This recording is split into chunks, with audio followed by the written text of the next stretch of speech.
नमस्कार दोस्तों, मेरा नाम है उदय और आप देख रहे हैं एमएलटी लैब मैनुअल। तो दोस्तों आज हम लोग इस वीडियो में जानेंगे कि आईवी फ्लूइड को जो बॉटल होते हैं वो कितने प्रकार के होते हैं और उसका क्या कंपोजिशन होता है, उसका क्या यूज होता है, उसका क्या डोज क्या है, उसका प्राइस क्या है।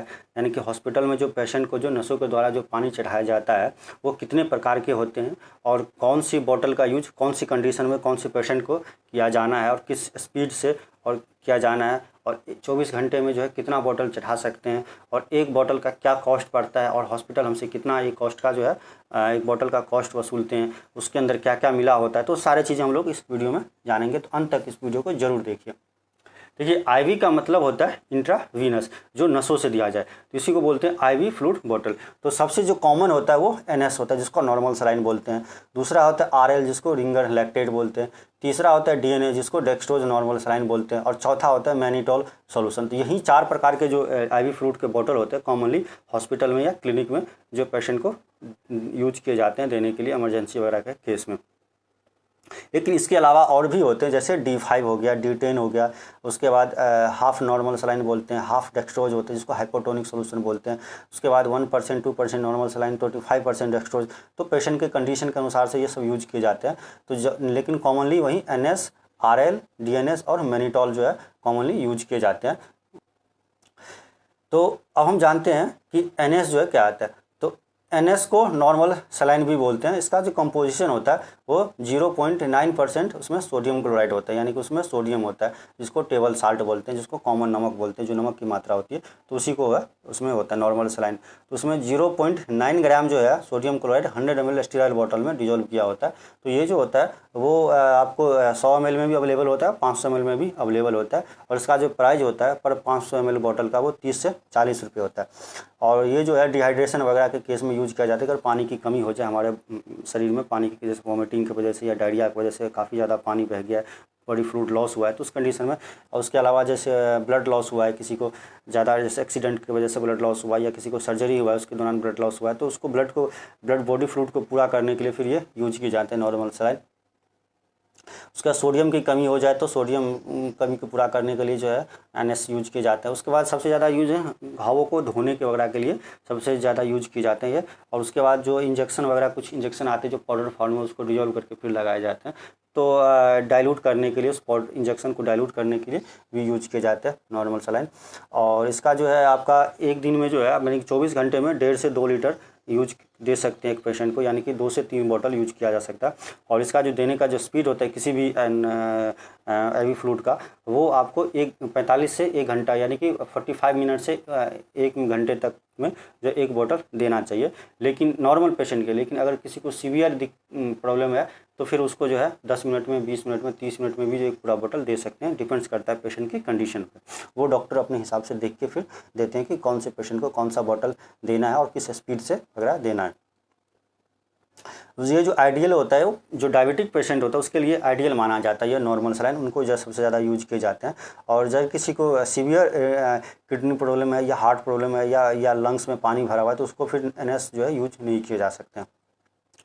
जो सबसे ज़्यादा जो यूज किए जाते हैं वो होता है RL, जिसको हम बोलते हैं रिंगर लैक्टेट, जिसको कई सारे नाम जैसे हार्टमैन सोल्यूशन हो गया या D5RL हो गया, तो इसको एक रिंगर सोल्यूशन भी बोलते हैं। इसका जो कंपोजिशन होता है इसमें आपका 5% लैक्टेट होता है, बाकी सोडियम क्लोराइड होता है, पोटासियम क्लोराइड होता है, मैग्नीशियम क्लोराइड होता है, कैल्शियम क्लोराइड, ये सारे इसमें मिनरल्स जो है इलेक्ट्रोलाइट्स वगैरह बैलेंस इलेक्ट्रोलाइट्स होता है इसमें।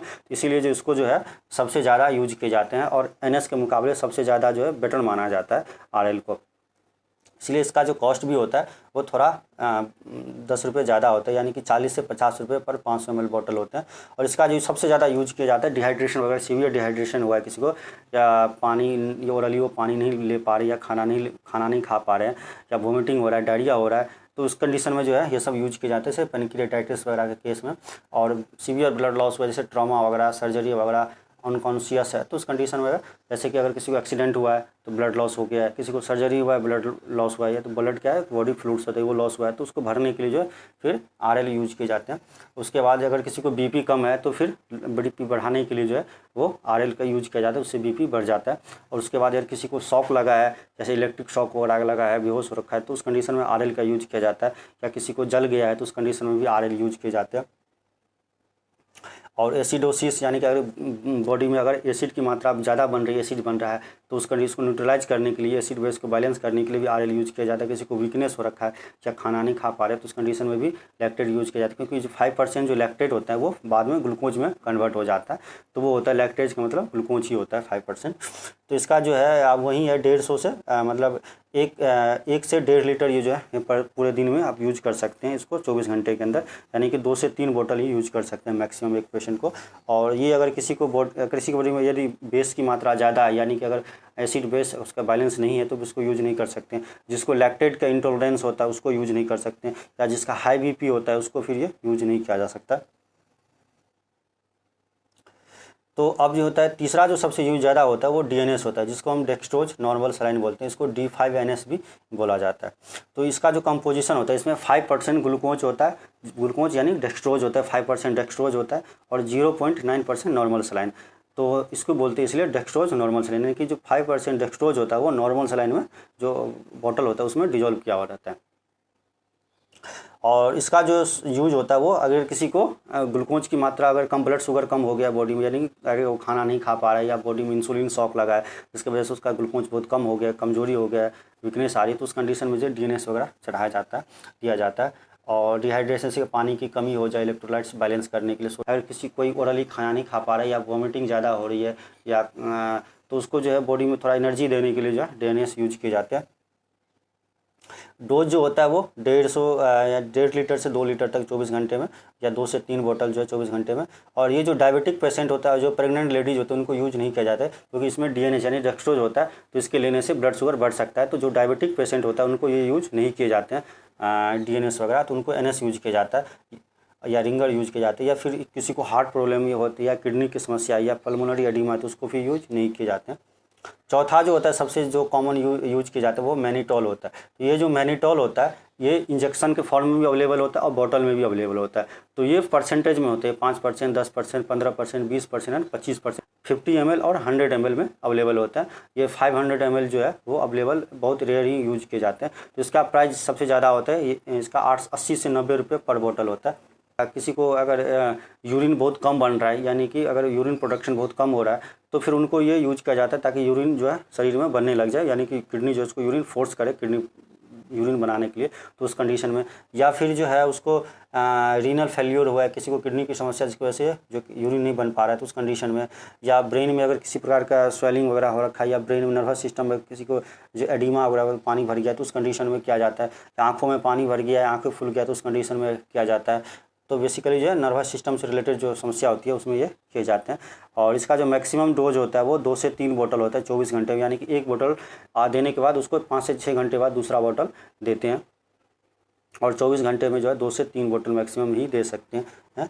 और ये जो होता है 2 बोतल के बीच में 6 से 8 घंटे का गैप होना चाहिए। और जो बाकी जो होता है वो D5, जिसको हम डेक्सट्रोज 5% होता है, तो इसको कई सारे नाम से भी जानते हैं। D5W है, इसका मतलब 5% डेक्सट्रोज इन वाटर है। अगर D5NS है लिखा हुआ है, इसका मतलब 5% डेक्सट्रोज है वो NS में डिजोल्व किया हुआ है। और यदि D5RL लिखा हुआ है, यानी कि 5% डेक्सट्रोज है RL में डिजोल्व किया, यानी रिंगर सॉल्यूशन में डिजोल्व किया हुआ है। सेम उसी प्रकार D10 यानी कि डेक्सट्रोज 10% होता है। तो यदि D10 लिखा हुआ है, W लिखा हुआ है, यानी 10% डेक्सट्रोज इन वाटर, यहाँ पर मिसप्रिंट हो गया तो इसको 10% डेक्सट्रोज इन वाटर होगा। उसके बाद D10NS है तो इसका मतलब 10% डेक्सट्रोज इन वाटर, यहाँ पर मिसप्रिंट हो गया तो इसको आप 10% माने 5 को। D10RL है, यानी कि इसको 10% जो है डेक्सट्रोज है RL में। उसके बाद जो है, और उसके बाद सॉल्यूशन जो होता है वो जैसे मैंने बताया था कि आइसोटोनिक होते हैं। तो आइसोटोनिक जैसे NS हो गया, DNS हो गया, RL हो गया, ये आइसोटोनिक होते हैं। आइसोटोनिक उसके बाद जो है ये हाइपोटोनिक होता है, जैसे 0.45 NS हो गया, 2.5 डेक्सट्रोज हो गया। उसके बाद हाइपरटोनिक 1%, 2% NS हो गया। तो ये सब होते हैं। फिर आपको अगर मेरा ये वीडियो अच्छा लगे तो प्लीज़ इसे लाइक सब्सक्राइब जरूर कीजिए। धन्यवाद दोस्तों।